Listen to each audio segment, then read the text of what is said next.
Hello everyone, good morning to you all.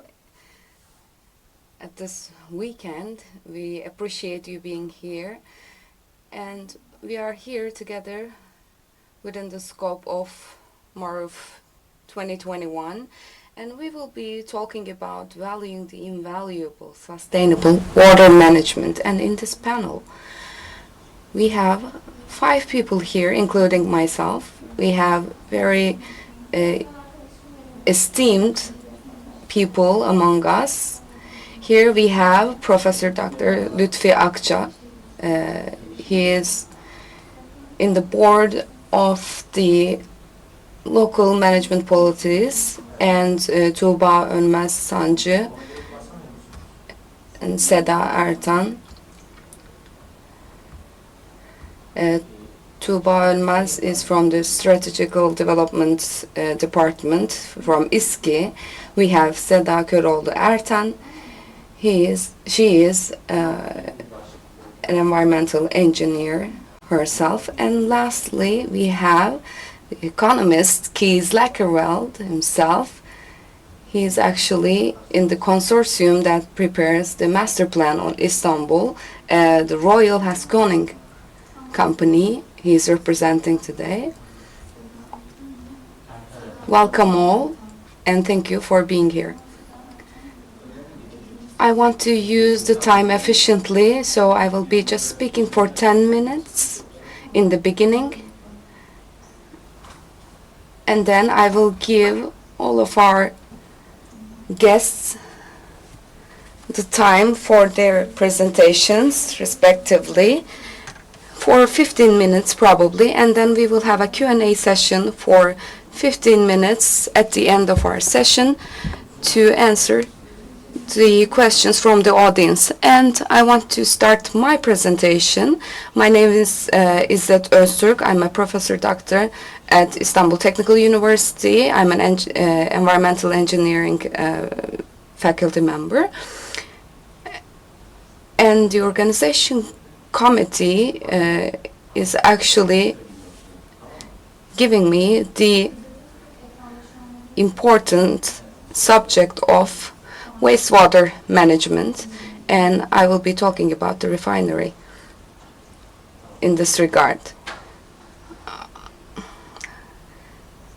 My presentation includes my ideas about wastewater collecting systems, and we will be talking about the linear and traditional wastewater refinement approach, and we will be talking about especially the energy neutral, energy positive wastewater refinery examples.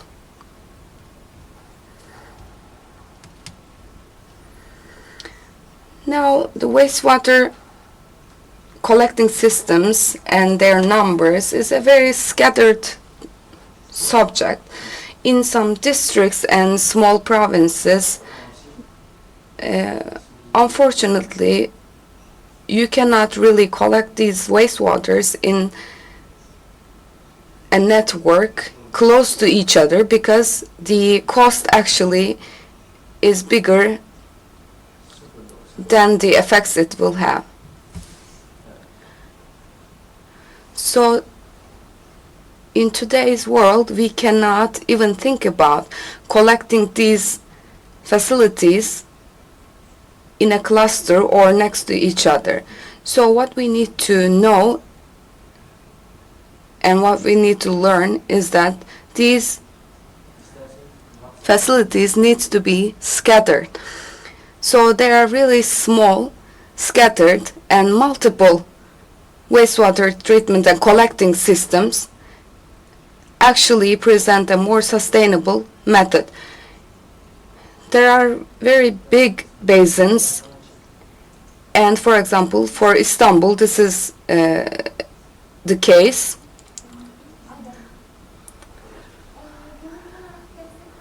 I wish that we could have only a couple of wastewater refineries. However, for Istanbul, we still have cleaning the stream waters in Istanbul. And the principle is that even if we have big basins and big facilities, we need to actually divide them into smaller sections and then use the treated wastewater more effectively. Unfortunately, we are ruining our streams and our rivers by putting the treated wastewater from these treatment facilities into our streams. And we are trying in Istanbul to do the same thing. We are trying to divide these facilities into smaller sections because, for example, there are so many densely populated areas and these big basins actually present a problem. So a scattered wastewater treatment and collecting systems would be a better option for Istanbul, in my opinion. And in wastewater treatment facilities, we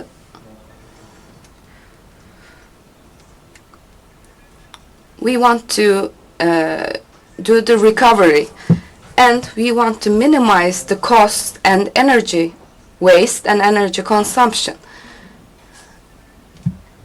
This balance between our cost and energy consumption is very important in our concept because we want to be as efficient as possible when we are treating water.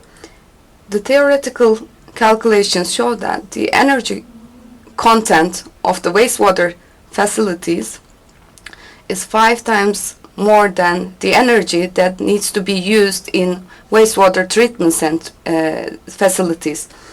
So it is important for us to be energy efficient, and it is important to use the energy that is produced from these facilities themselves. This is a very important concept for us. Of course, we are having some more products apart from the energy we get from these facilities. You can see the traditional wastewater treatment approach here. As you can see, there is the urban wastewater, and this is not a very recovery efficient method, as you can see. If we can do some compost, we can send it to the field, but other than that, any waste mud that comes out these facilities, they are going to waste, so there is not much recovery involved in this approach. The sustainability is impossible here. So we have to become a circular approach. So in this approach, the circular or cyclical approach actually helps us recover energy or some other valuable products that could be used in other areas. In biorefineries, for example, biorefineries, for example, we can use these products that come out from these facilities. And the wastewater treatment facilities, the need for space for these facilities can be minimized by 75%, and you can still do the same wastewater treatment.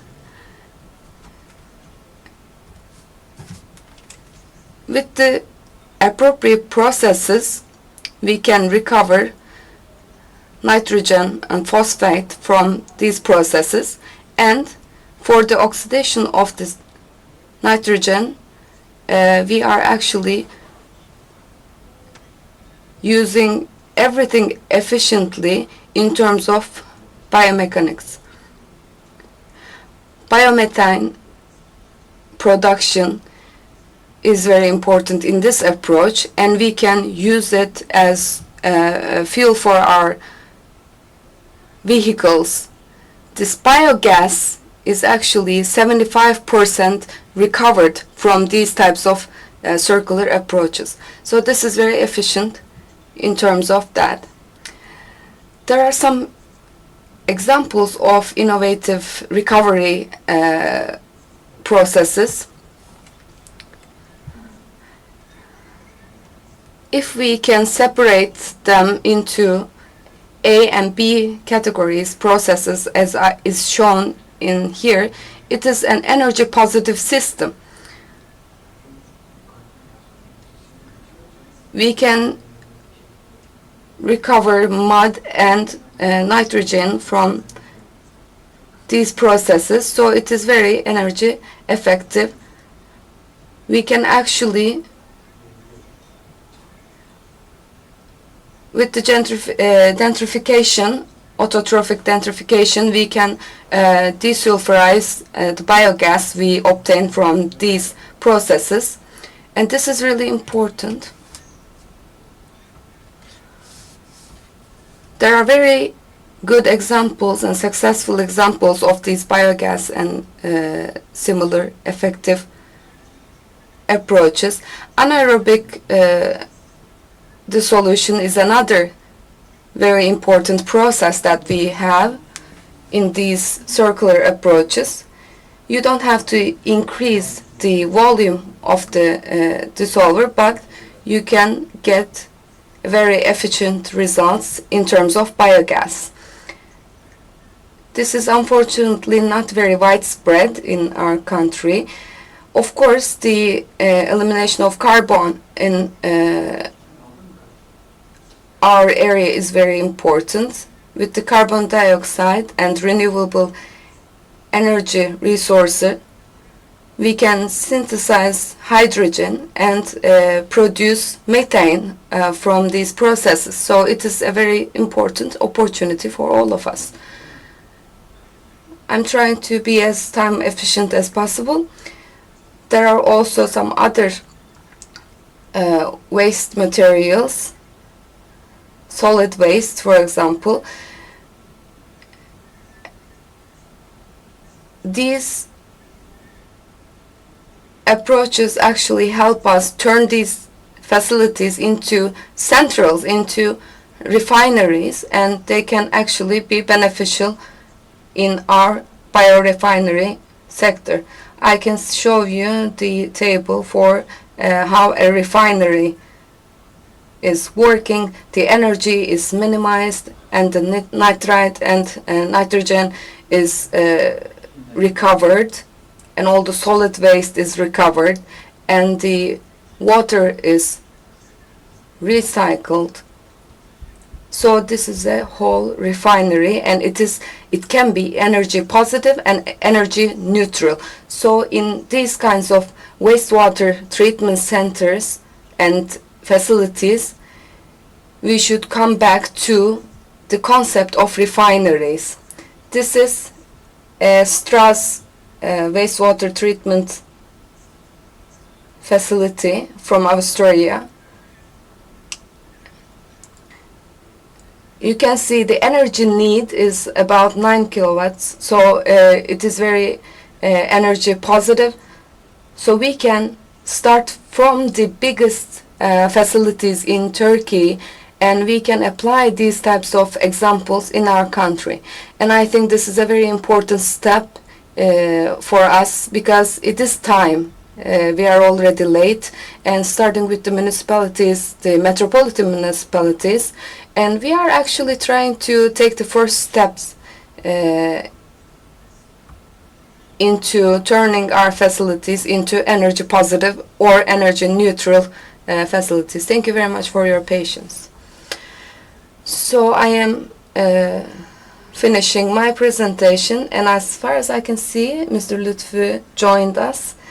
Hopefully, if they are ready, I will be giving the floor to Ms. Tuğba. You have the floor. Thank you very much.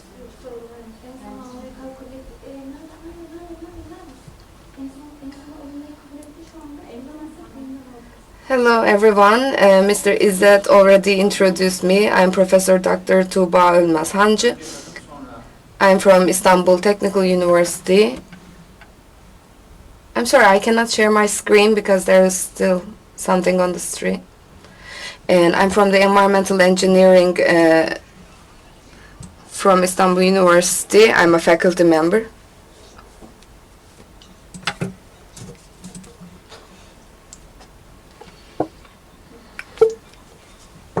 Okay. I'm from the Istanbul Technical University. I'm a faculty member at the Environmental Engineering Department. And now I'm at İSKİ in Strategy Development Department. It is a pleasure for me to be here, to be with all of you today. I wanted to start with that. And Water Sensitive City, Istanbul, is the title of my presentation. And Istanbul is the pearl of Turkey, and it's the pearl of the whole world for us. And all the investment and all the activities, everything, every situation in Istanbul, we have to take into consideration that it is a very beautiful and very important place that we need to protect. And of course, there is a master plan study that's going on regarding Istanbul, and the aim of this master plan is to sustainably do the wastewater and water and rainwater services, provide these services with regards to environmental, financial, and also institutional effects. The scope includes water, wastewater treatment, collecting rainwater, and the systems for rainwater collection, and streams and rivers. And there are 5 main titles, and this scope includes the control, audit, and evaluation of the current systems. And after the evaluation, with the correct planning, we are going to reach a final plan and create the master plan. So our objectives included, just like I mentioned before, we will actually try to provide the sustainability of the wastewater and water treatment and provision services and their quality until 2053. We have, of course, our pillars that is included in this plan, and as the strategic themes, we have financial sustainability, accessible Istanbul, environmental sensitivity, and environmental care.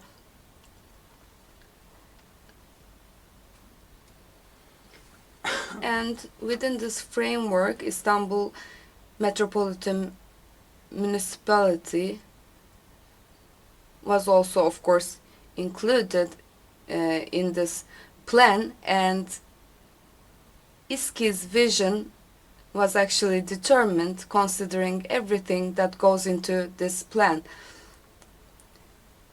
We took as the basis the humans and the environment. We wanted to become this institution that is open to improvement and a leader institution in our area, and we want to increase our quality of our services as best as we can.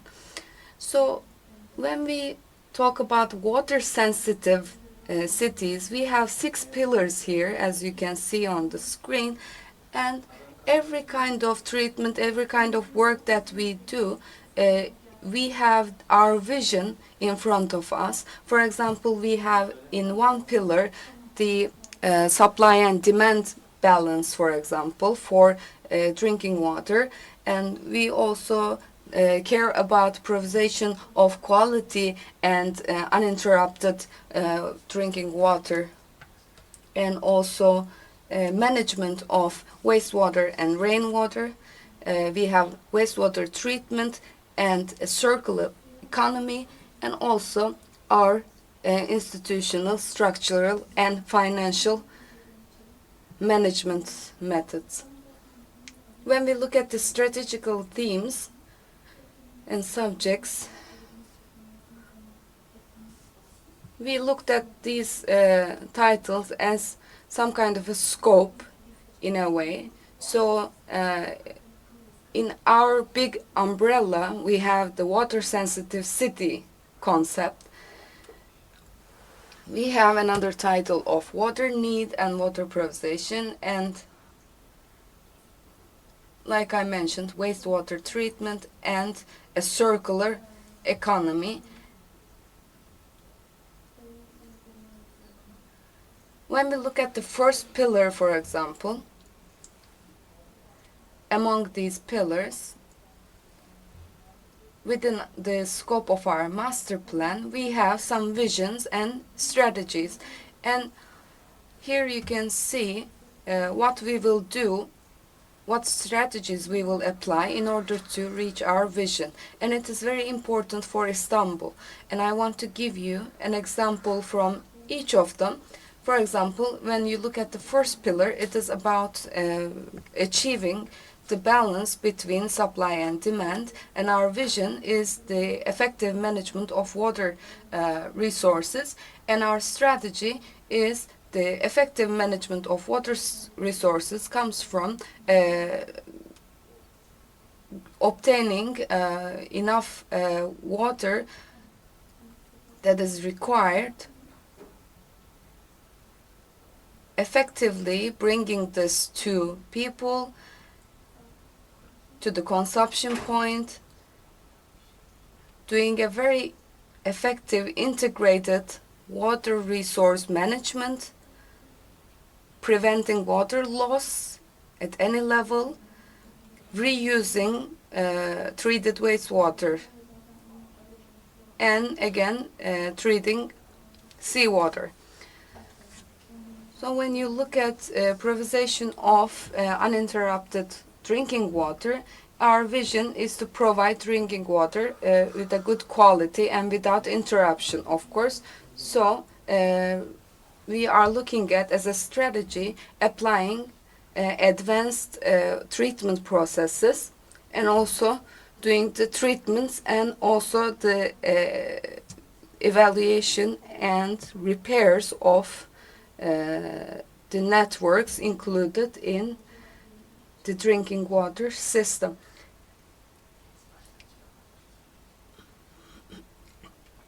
Mr. İzzet Öztürk mentioned, especially wastewater treatment and refinery is very important for us. This is a very important subject, and as our vision, we want to actually biologically treat and refine all wastewater before discharging them into the environment, of course.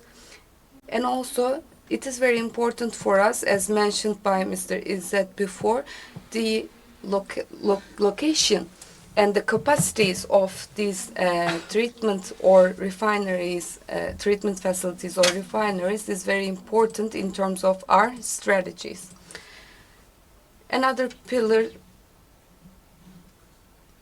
within the scope of the master plan is, like I mentioned in my title, is to turn Istanbul into a water-sensitive city. So what does that mean, and what do we need to do?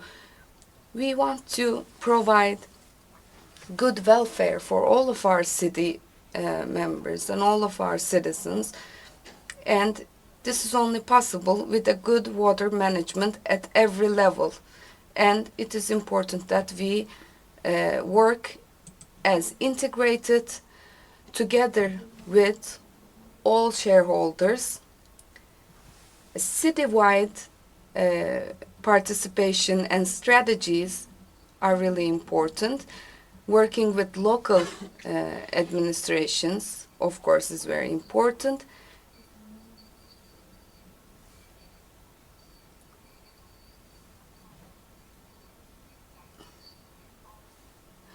Of course, we are trying to define, while we are doing all this, we are trying to define infrastructure opportunities. As a component of integrated water resource source, and we have three basic components in here. So we need to see our cities as a water collection pool and also as a provider for water and sewerage services, and as communities sensitive to water. As citizens, we need to be aware of the concept of cities which are sensitive to waters. We need to work toward that. So how can we develop awareness? We need cooperations, and we need participants. We need everyone to be aligned within this frame, and we need the community involvement. And throughout the city, we need strategies to be implemented especially for neighborhoods, and we need redevelopment of the cities and renewal of infrastructure in order to be able to put forward the opportunities into this topic. Water sensitive cities, if we are taking into consideration the historical development, we can see that it was first begin at 1990s, and we have a frame provided in 2008 about urban water transformation, and also in 2011 we have the Melbourne water sensitive city transformation. And also we have the strategies for water sensitive cities, and we have their visions. We have those strategies implemented between 2011 2020. And also after the Sandy storm, we have some policies and programs for New York, and in Holland, in Rotterdam, as of 2001, we have a water plan program. And lastly, we have the Strengthful Rotterdam in 2016, in Copenhagen, in Hamburg, in Amsterdam, and in China. We have sponge cities concepts, so we therefore can see that worldwide we have cities sensitive to water. In water sensitive cities, the approach is specific to the city, specific to geographical and climate condition, and it is related to the urban water. We have more than one partners for all public areas. We have other public departments. We have social dwellings, private dwellings. We have real estate and project developers. We have business places and industrial institutions. And also, and the most important, we have the citizens. They need to be involved in the city-sensitive water project. And we need to do this at every level, from strategy to master plan to construction, at every level, at regional, urban, and district level. We need a holistic approach at every level.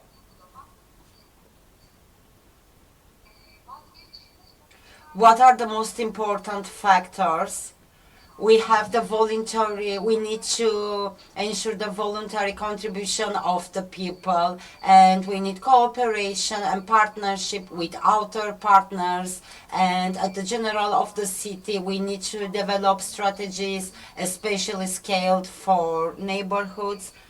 We need urban development and infrastructure improvements in order to be able to provide better services to our citizens. We have a traditional approach and also a transformation to water sensitive approach. It's a very effort intense project. Under the traditional approach, we have only the large scale central infrastructure and institutions, and it is prioritized to control the environmental diversification by tech and engineering. Okay, we need you too, but we need to wrap up in 2 minutes. Okay, I'm so sorry. I just got so involved. Okay, I'm gonna change. I'm just gonna skip the slides. So, okay, let's be on this page. You can see the water services, the sewerage, the rainwater, water pads, water transformation, and water sensitive cities. So if we want to reach to the water sensitive city, we need to build resilience against the climate change. We need to strengthen the urban behaviors and patterns. We need to ensure the water saving. Those are very important for us. We can see sample applications Sydney, Rotterdam, and Singapore. So by adopting this approach, we can ensure the transformation to water sensitive cities. We have pros and cons. When we switch to water sensitive cities, we can achieve this green city that you see on the screen. We will all benefit from this one. Here you can see the water resources and what is the distribution of the water resources within the city. And in line with this concept, what we can do from wastewater, we can obtain energy, we can decrease the floods, and also we can improve the settlement areas. We can solve the water quality problems, and we can do planning and cooperations in here, and ensuring the public involvement we can achieve better partnerships. We have urban and wastewater management. We have evaluation of the wastewater. We have pool protection plans, and we have management of all of those waters. Okay, Tuğba, this is our last minute. You can see some examples from Singapore, Melbourne, and Rotterdam. And I'm pretty much sure that the other participants will inform you about this. I talked about Singapore, I'm gonna skip it. But in a water sensitive city, there are some very important factors that need to be taken into account. You can see the changes in here after the control of the floods. We can see a park where our citizens are happier. You can see here the management of our water resources, how important it is that, what is the potential of protection. We need to increase the public awareness. We need to increase the public awareness, especially towards the water saving, and we need to do this together with our citizens.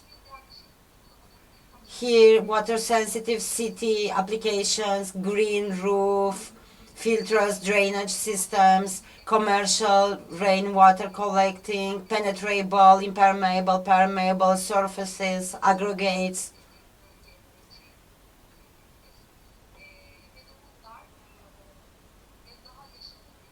Here we have more livable, water-sensitive city examples where our citizens can be more happier. Okay, I'm pretty much done with my wrap-up. I'm so sorry for extending my time, but I'm pretty much sure that they will watch my presentation, and as Istanbul water canalization administration. We are always working for you and will be continuing and open to share our information. Thank you very much. We thank you to Tuğba. I know that Tuğba has a lot of knowledge on this topic and there are a lot of things to say, and I hope that this wonderful study will achieve results and will be a sample study for the entire Turkey. Thank you very much, Tuğba. I invite our third participants, environmental engineer Seda Köroğlu. Can you introduce a little bit yourself, Tuğba? We are with you. Hello. Can everybody hear me? Yes.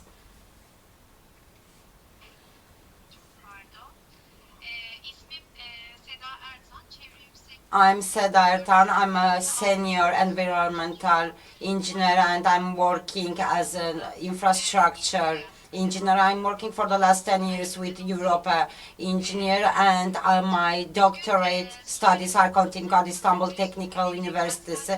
Today I'm going to talk to you about the solution of urban drainage, sustainable. The scope is what are our solutions of urban drainage, what are the techniques. I'm going to be talking about those techniques. So what about our concept? As you know all, we have a lot of urbanizations during the recent years, and we have buildings, we have impermeable areas, and as a result of that, what happens? The water rains cannot penetrate the soil anymore, and we have surface water collecting on the surface. So as a result, we have the floods.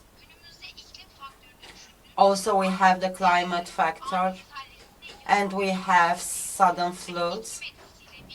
It is due to the climate impact, and it becomes harder to control. We have different systems in order to remove the waters, but they are not sufficient. We have both the climate factor and thinking that in the future we'll have a climate stress. I think that it will be very suitable to implement the drainage solutions without disrupting the natural water balance. We need to control this, and we need to send the water, the rainwater underground. Our aim is to feed the underground water to decrease the risk of flood and to increase the biodiversity. And we can do this through our projects. At the base of the pools, we need a holistic approach on this. Of course, this concept gained popularity in Turkey in the recent years, but it is actually an old concept in the world. In Australia, they have water-sensitive cities. In America, they have green infrastructure. The UK has sustainable urban drainage solutions. And for their implementations, there are tax deductions and different incentives. A lot of projects are reflected in here. Why we are doing the sustainable drainage? We have some visionary examples. As you can see, we have open area, permeable soil. You can see precipitations going underground. And also you can see the floods. We need to prevent this.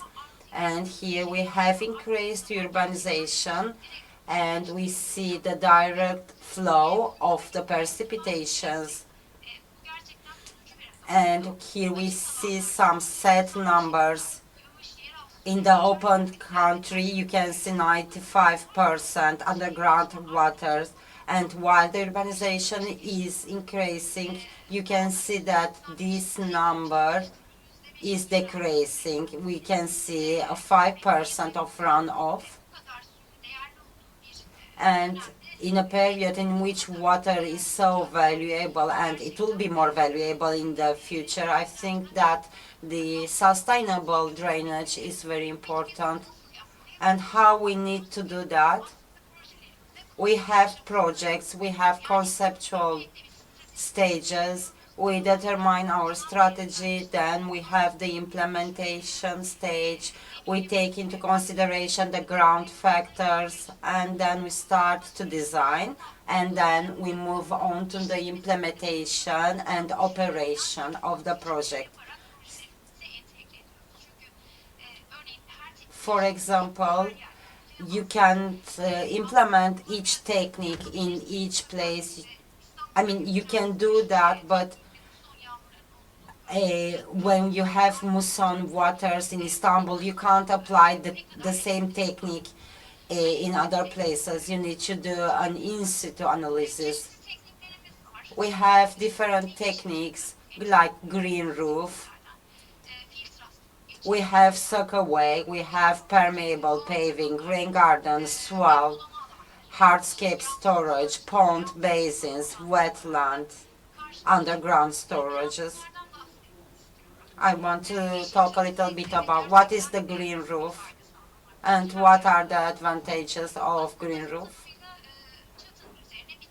So we put the plants and soil on the roof, but scientifically speaking, on an impermeable membrane, we are soiling the membrane and we ensure that the water is not leaking, and we are trying to create a natural environment, highly sensitive to the environment. Indeed, we can evaluate these within this concept, but they are not suitable for let's say, for hospital projects and so on. On the other hand, we want to manage the water, but not every application can be manageable, because we have the hydraulic performance and it is different in the green roof. It's not very high. We can't send the water directly to the ground, so therefore the performance won't be so high.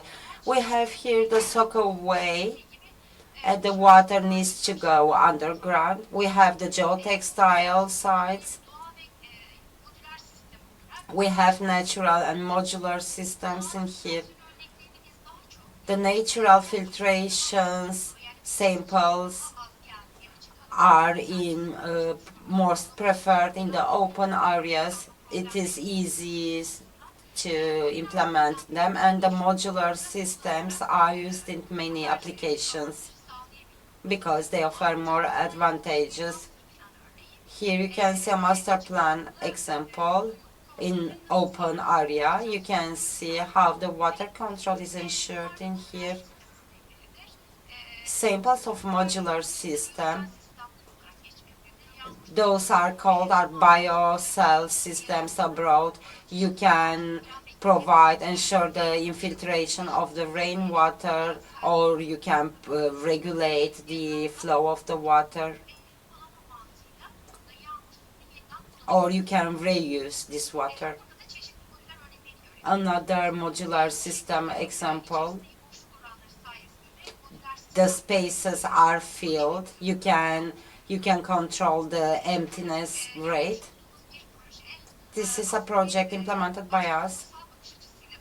First of all, we had a linear approach, but afterwards we saw that abroad they are implementing more sustainable examples, and they say that, okay, this is an impermeable ground and you can't contaminate the medium, the environment more, they said. So due to this warning, we transformed this system to modular one, which is a total sustainable. And also the calculations indicated that the load of the system wasn't increasing. Some general samples for airports, for large car parks areas. We have permeable covers, modular permeable pavings from concrete, and they are lightening the car load. We are evaluating this according to the load. Also, we have the grass reinforcement. We have also green car park in Bursa. We are trying to control the floods, and we have a 50% filtration, and we have a very good gain of the flow coefficient. Those are the pavements, the roads from where the fire extinguishing vehicles are passing. So we are ensuring the rainwater management. As I said, it is very important to manage the water, but not every solution is suitable for every kind of soil. For example, if we have very high underground water, we are not doing a complete permeation. And we can see the cycling system in here.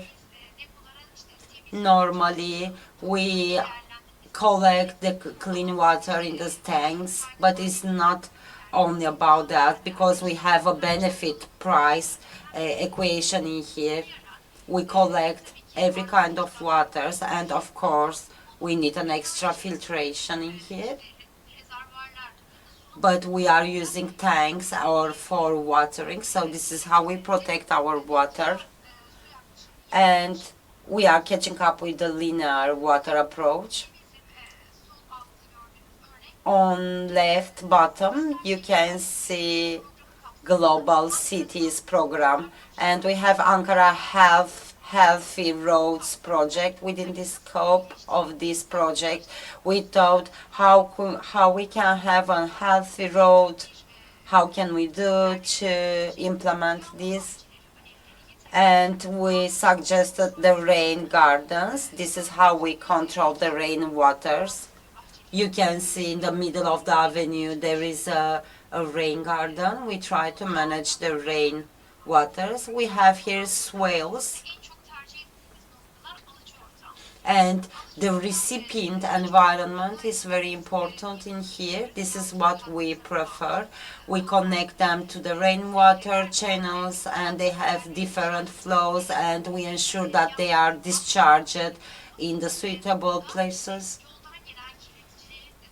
Here we filtrate the contaminants, and after that we are sending them into the recipient environment, and we can control both the quality and the quantity, and we are guiding those to the designed channels. Here we have storages, hardscape storages with underground storages. Last year in Turkey, we have a regulation which was published in the official monitors for parcels larger than 1 meter square.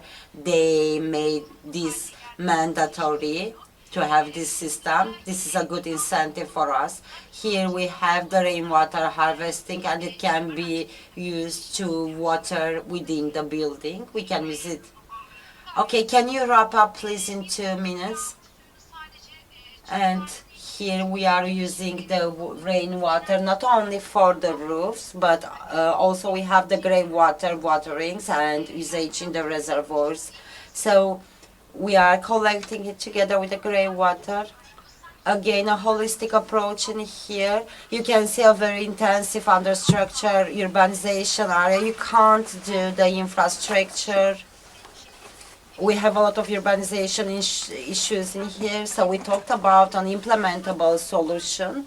Within this scope, we suggested all the rainwater solutions, and we tried to take under control the floods by green roof, by permeable pavements, by water gardens. So we didn't dig into the ground at all. We used a holistic approach. This was this example. Thank you very much for listening to me. We thank you too, Seda. Thank you very much for using your time so effectively. And we saw that the urban drainage projects are quite effective. We need to transform this. We need to have colleges and universities to take actions. We need to have courses. Of course, this is how we implement this with our landscape engineers. This is a very significant topic, and thank you very much to all of you for your presentation.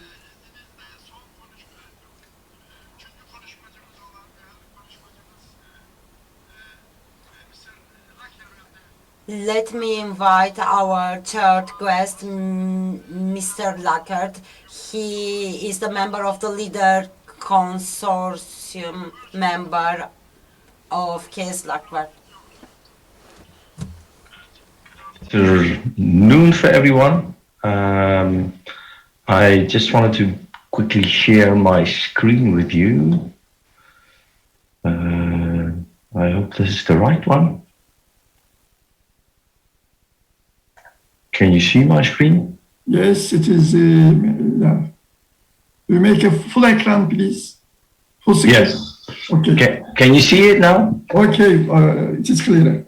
Thank you, Alex. Well, good afternoon, everyone. Let me start to briefly introduce myself. Kees Lakerveld, work for Royal HaskoningDHV. As you can see, I have a background in banking and project finance, a lot of infrastructure and water projects. I also have a bit of a side job being a supervisory board member of a fintech. And again, in my daily job, I do a lot of sustainable development programs. I think the interesting about all the previous speakers is they have one common ground, which is that they're all projects who need to be paid for. And I think this is sort of, this picture illustrates it, regardless of what we do, money is required. So what I'm going to do is, what I'm trying to do is to give you some insight on what you see on the financial side, share a bit of my experience with regards to finance, and sort of try to sort of paint a bit of a picture what we see, what I see during my work with regards to project finance, sustainable project finance. As you can see here, and this is not new, but sustainable development goals, they're hot at the moment. There are a lot of financial talking about green finance, sustainable. And also on the left side, I see, which is a chart which I borrowed from the Bundesbank. You can see these astonishing number of green bonds drawn from capital markets to finance sustainable goal projects. It is phenomenal if you see where we started just before 2015. And this chart ends at 2019, but the amount of capital and assets under management now via green bonds or sustainable development investment is phenomenal. And I guess it's one to stay. Now, of course, this is probably someone else, something you know, water, which is one of these sustainable development goals close to our hearts. If you look at any environmental or water impact, that's one of the main sustainable development goals, number 6 in the overall.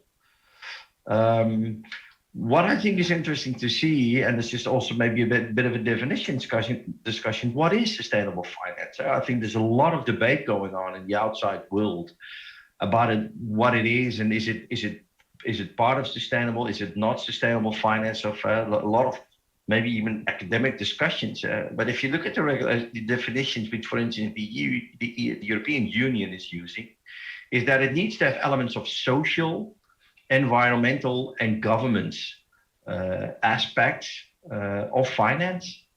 And there you can see there's even a distinction also between that. You have the climate protection, which is sort of the low carbon finance. If you go one level up, and you also include climate adaptation fund, then you climate change adaptation, you come into the climate finance bracket. And ultimately, if you tick all the boxes and also include other environmental projects, we're talking about basically about green finance. Now, what I see during my work is sort of an overall characteristics of projects. If you look at WASH, a lot of it is about rehabilitation, non-revenue, which is also a hot topic, and of course, smart water technology. Excuse me. We've seen a lot of examples of new technologies by absorbing water, and as the previous speakers pointed out. Now, all of them have a few common characteristics, which I'll go into a bit more detail afterwards. It's also the fact is that project financing is a key driver. You need money to make it happen. Ultimately, also, what is also one of the main requirements which financiers were key to see is their feasibility or some sort of initial thought or tangible evidence that it is something which is financeable. Often, finance is not secured, or only partially secured. And I think a lot of these, what we've just spoken before, is public projects. And public, most of the time, it's got a common ground, is that it has public procurement. Now, of course, what you more see is large EPC contractors doing single source implementation projects directly appointed by a country or government if they bring the turnkey solution, including finance. And that is something you sort of more and more see across the globe. Now, this is an interesting reason. This first quote is actually coming from the EBRD website, from one of their funds they're having. And there is a global shortage of good investment programs. And that is because of the weak pipeline of bankable projects. And that is something which is quite common. And one of the reasons, and this is something we see, there's a lot of challenges around the world, but it's quite difficult to define what is the problem and how can you sort of turn it into a clear business case, which is financeable. Hence, the word bankable is often used, but that is one of the key drivers. If you want to ultimately implement, you need a solid business case. Now, we'll go into a bit more detail to see where, because that's sort of, you have multi-interpretation of what a business case would consider. But ultimately, I think this is something also very important to keep in mind. If you're a financier or you talk to a financier, they will always assess the risk and always assess the reward. And these need to be in line.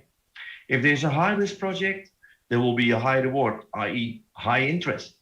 If the risk is low, also the interest will go down. That is something which always needs to be in balance. And financiers, they don't like risk in essence. They want to understand what's underlying before they even decide to start looking at the project. And I think this picture is a very important one to keep in mind. If you look at infrastructure projects in general. Now, this is sort of a landscape, and what I'm trying to outline here is what do you typically see as financiers? You have the commercial banks, which in my opinion, by default, are very risk averse because they use people's savings and they have regulators looking at them. So they're risk averse. If you now move a bit more up into the chain, you come into international financial institutions like the World Bank and EBRD and others. They are still risk averse, but less. But also most of the time they are keen and to get their risk covered. They do sort of give unsecured debt, but it's not often you see that. And ultimately, then if you move up to the chain, you get into the pension funds, who sometimes also will use and provide venture capital. What is important that we need to keep an eye on is the fact that it needs to be fitting in their mandate. A lot of large pension funds who have a lot of money, they struggle to sort of where can we invest our money, simply because it might not be part of their investment mandate. And that's ultimately the pension owners who are driving the investment mandate. And then at the last, I think probably will some of be the most aggressive are asset managers or venture capital brokers. People or organizations who will go out and try to be on a very creative way, try to finance infrastructure projects. Hence again, what is the key here for all of them is you see in the right side, the risk appetite might be moving up, but the reward will also be the same. And so i.e. meaning you probably will pay the less rent by the commercial banks if it's a solid and safe project, but it's going to be difficult if you have large infrastructure projects where there's certain where there's uncollateral, whatever, anything kind of finance still required. Now, what you often see, and this is a very important part, which I already already pointed out to you. What is the underlying? What is the problem? And is there a proper underlying project formulation? Hence also feasibility studies, anything else, because that's the starting point for any project, any project finance. If you want to talk to financiers or you want to understand, they need to have clear insight as what kind of problem you are going to solve and what kind of options do you have. And also how it's properly, is this already being properly designed or feasibility studies, etc. done. Now, maybe also good to see here, I've outlined a number of finance basics, which in my opinion are quite often these obvious, but they're quite often not really answered. Is what you see is what is ultimately needs to be financed? What project would we like to be, if we want to implement, what do we want to be financed? Then also, how much funding is required? So the investment requirement for the project itself, is that something which is that understood? Are there any studies done already? Is there, and it could, and that does not always need it to be that it's a fully detailed feasibility study, but some high-level insights and estimates about, okay, what are you wanting to be financed? What do you need to be financed? And this is something I often see is lacking to a large number of projects. Then, which is also going to be a very important part if you look at finance, who are the finance stakeholders? What I mean is, who are you financing? And ultimately underlying who's involved in the finance. Is it going to be the government? Are we financing a municipality? Is it a public or a private party? That's also very important for financiers to understand, because that helps them to assess their risks and ultimately also the investment risk they run on the entire project. And of course, is there any national government support available? A lot of public projects, and many outlined before, they will need national government support. Of course, some of them, if you look at water supply or non-revenue water projects, some of them will be able to sort of finance themselves. If you have if it's a good area and you can sort of make tangible that there is a need for investment, and there's also a return on investment, which is going to be key. That is one of the elements which I think is very important also, if you keep in mind if you are thinking about financing your products. And then underlying, of course, is there a robust business case? If you finance, what are you financing, and how is the investment going to be repaid?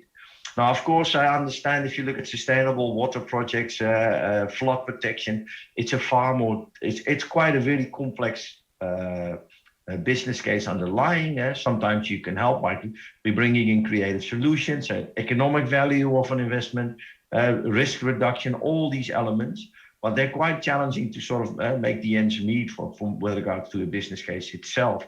And then I also always see what support is then available from the national government or any big public entity to support the finance, could be a municipality or something else.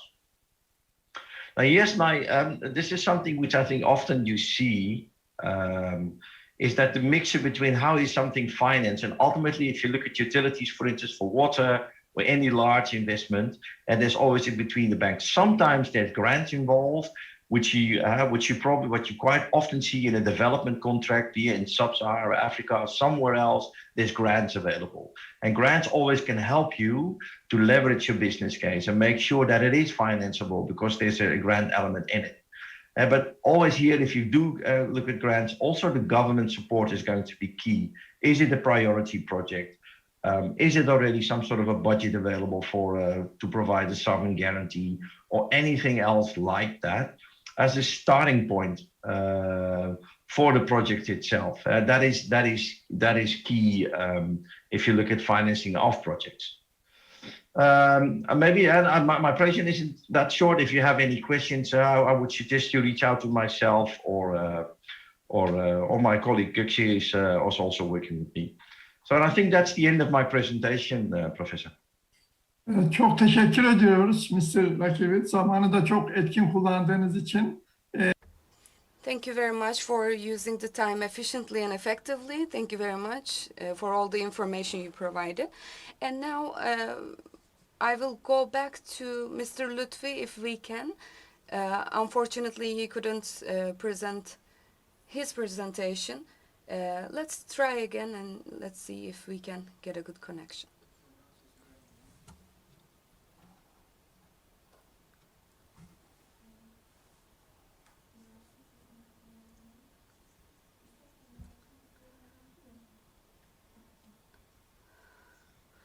I will turn off my camera so that my connection is better.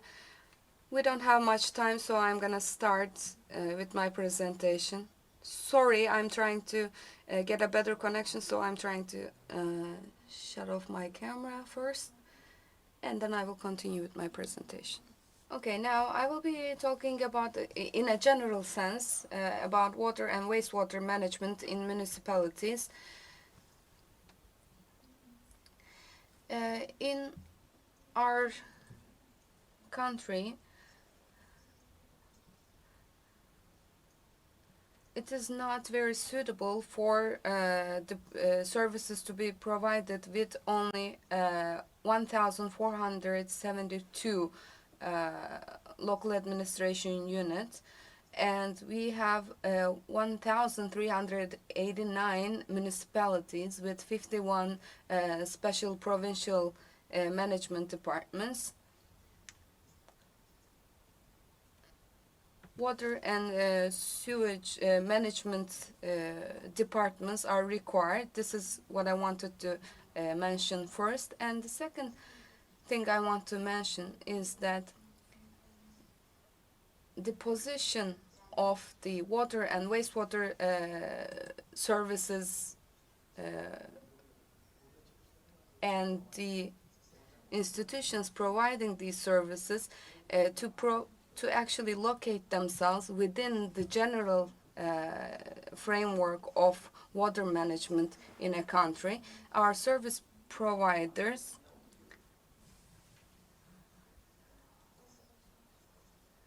should be, of course, regulated and audited, and some institutions are required for this, both in terms of environmental effects and also in terms of the economic effects.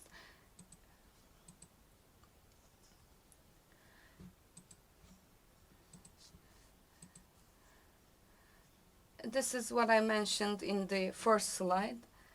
When we look at the environmental regulatory institutions, we have three ministries in Turkey. In terms of wastewater, the environmental Ministry of Environment and Urban Planning is responsible. And we have DSI also responsible for these issues, but we can say that in general sense, the wastewater and water provision responsibility is distributed between three different ministries. When we look at the economic regulators, it is usually at a national and governmental level. There are some important criteria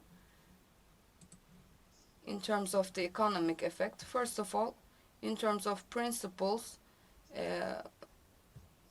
full cost recovery is a very important issue for sustainable financing aspect of these projects and institutions.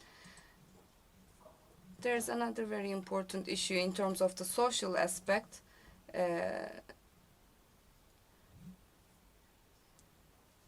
The price of the water is, of course, very important, and it should not be about 2% or 4% above the general income levels. And again, when we look at the access issues, access to drinking water is a human right, and this is also has to be included here. And access to drinking water is a human right, and I believe that at least 10 to 20% of the population should be able to access free drinking water, and of course it should be accessible to the lowest income levels.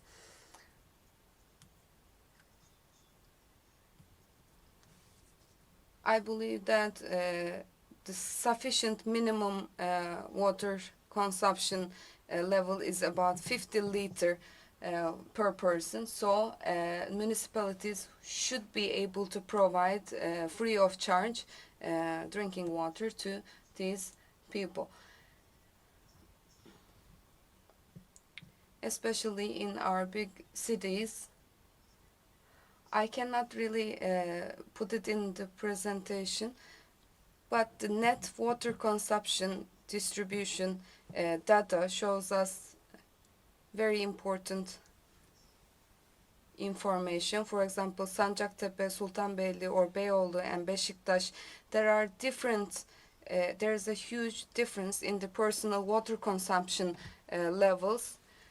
This could be depending on the not only the population levels and also income levels, but also it is because of that in Beşiktaş or places like that, there are also some institutions and private companies that increase the water use.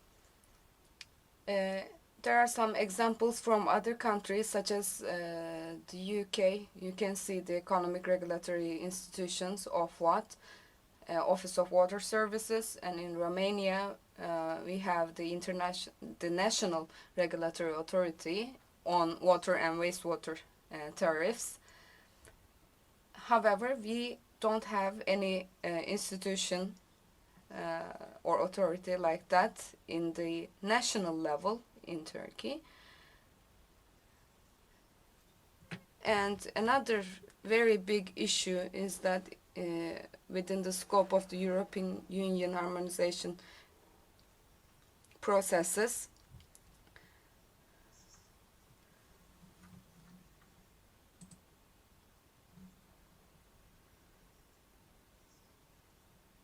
unfortunately, these documents from the European Union were at almost like a guidance level, so they were not really implemented effectively. So at least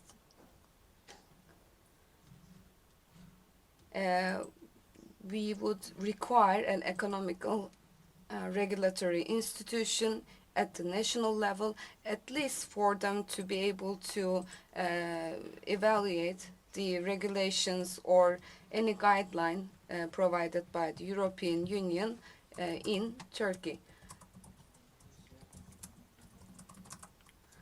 Another important issue is the water quality chain. So you can see here, this slide is taken from İSKİ master plan, and we all know that this is a chain. This is defined as a chain, and it is managed as a chain from the source to the faucets. The quality of drinking water should be devoid of all risk factors and should be managed effectively. So when we look at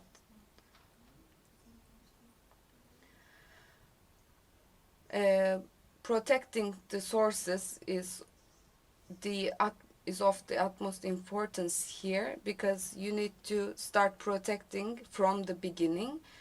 And in our today's world, a lot of chemical materials are in our daily lives, and if you cannot protect drinking water basins effectively, it is impossible for us to provide safety and security of drinking water. Do I have another 5 minutes? Now, in 2 minutes, I'll try to summarize. We have some plans for protection of the drinking water basins and pools, but these are of course not sufficient. There should be more projects toward this. We have our drinking water treatment facilities and refineries. The similar problems we encounter in the wastewater treatment facilities, and field research is required in these areas. There are a lot of mechanical issues, a lot of deficiencies in qualified personnel, for example. And when you look at the results of all these lacking things, you can see some of the bad examples, unfortunately, from Istanbul Arnavutköy and Istanbul Esenyurt. Unfortunately, you can see red wastewater going down the stream, and this is unacceptable, definitely, and these should be prevented immediately, and solution should be brought immediately, whether it is from a national regulatory authority or any local administration. As you can see, another example from Bursa, which is an industrial city, and you can see the stream is completely dark and almost like a muddy appearance. And also you can see the problem that we experienced in Istanbul, the mucilage problem in the Marmara Sea.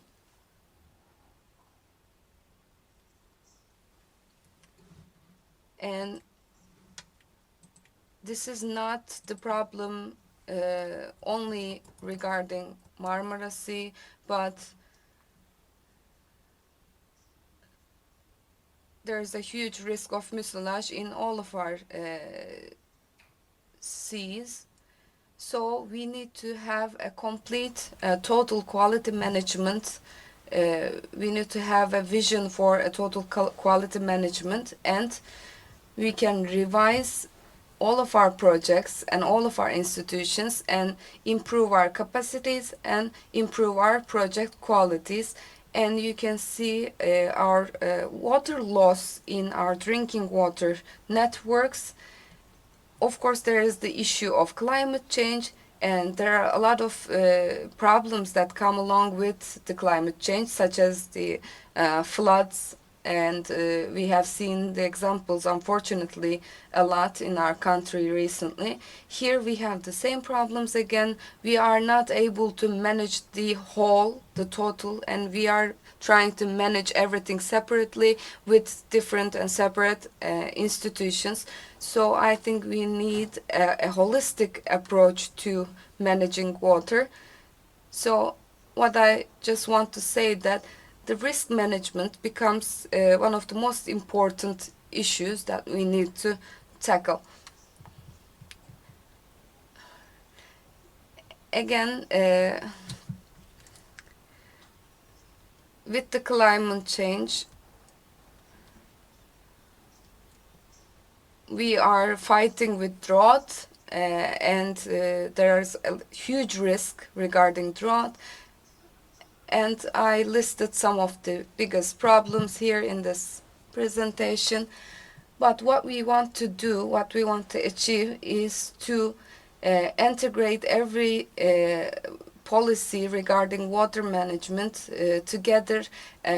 Management of the demand and supply is really important for us, and again, management of the resources is really important for us. And we need a national policy regarding water. Risk management is especially important in the effects of climate change. This is my last slide, and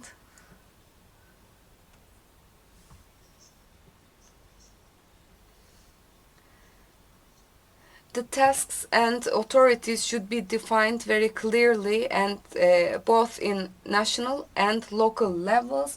Basin management should be done in Turkey.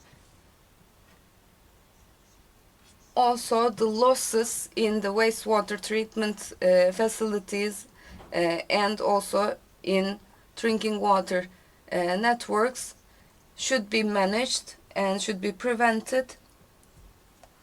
Also, we should look for alternative financing opportunities, such as green and other international financing opportunities. Thank you very much for giving me the time.